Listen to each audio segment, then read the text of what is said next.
When it comes to connecting with the right people that help your mission go forward, that is a skill that I've seen you be able to do in a very powerful way. So what's the kind of advice or the way that that is supported in your journey to be able to put yourselves in positions where you started connecting with these people?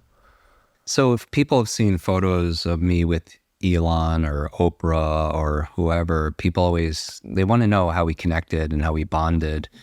And I could tell you a lot of them happen to be around books, right? Just because you read to succeed, like my mentor said, right? The phrase is leaders are readers, that if somebody has decades of experience and they put it into a book and you could sit down in a few days and read that book, you could download decades of wisdom in just days, which I feel like is the greatest advantage that we could have. People are where they are, these icons, because they subscribe to personal growth and self-development. They, I had the opportunity years ago to play bridge with Warren Buffett, and I know I'm dropping names, but hopefully it helps people, it sticks. If I just said John Smith, maybe people would forget. We were at the shareholder meeting and he was in the mall and with Bill Gates, and we were playing this bridge, and I was very lucky. So I think part of it is luck, being in the right place at the right time. But I was like, I wanted to confirm this. I said to Warren, I was like, people say you read a lot. And he was like, yeah, it's absolutely true. I read 500 pages a day. And so part of it was the shared experience of our love for reading and books, right? The other part of it is hopefully I feel that I'm coming from a place of authenticity, and it's a word that's often overused, right? But I don't know how else better to describe it, because I don't have an agenda when I'm meeting these individuals, and what they're used to is people wanting something from them, right? They want to connect with these individuals because they want to go to a premiere, they want something, right? And they're very used to it. And for me, I really don't want, and I start by service. One of my dominant questions with people around me is how can I be supportive, right? And I think that people don't care how much you know until they know how much you care.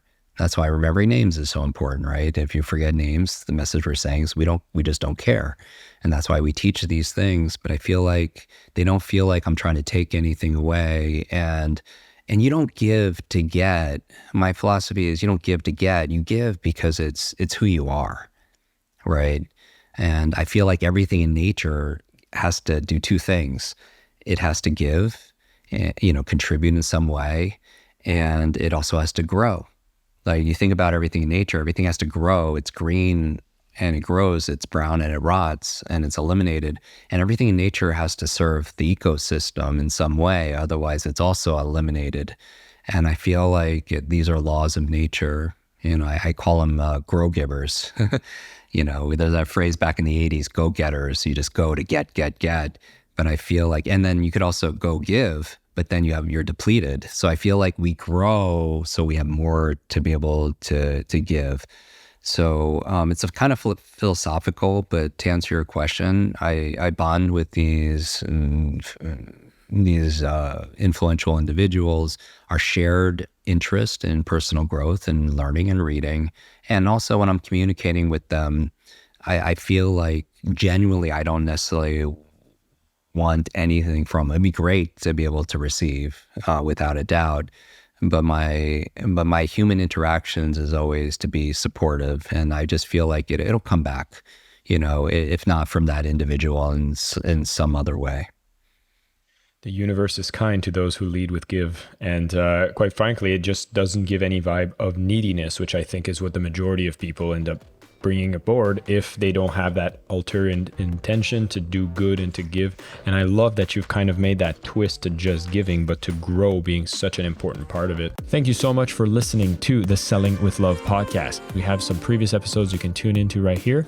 And if you prefer the short form content where you get to the point in under 10 minutes, we do have a ton of clips from our best episodes that are being shared on this channel as well. So pick which one supports you the most. And of course, thank you for liking, subscribing, and of course, selling with love.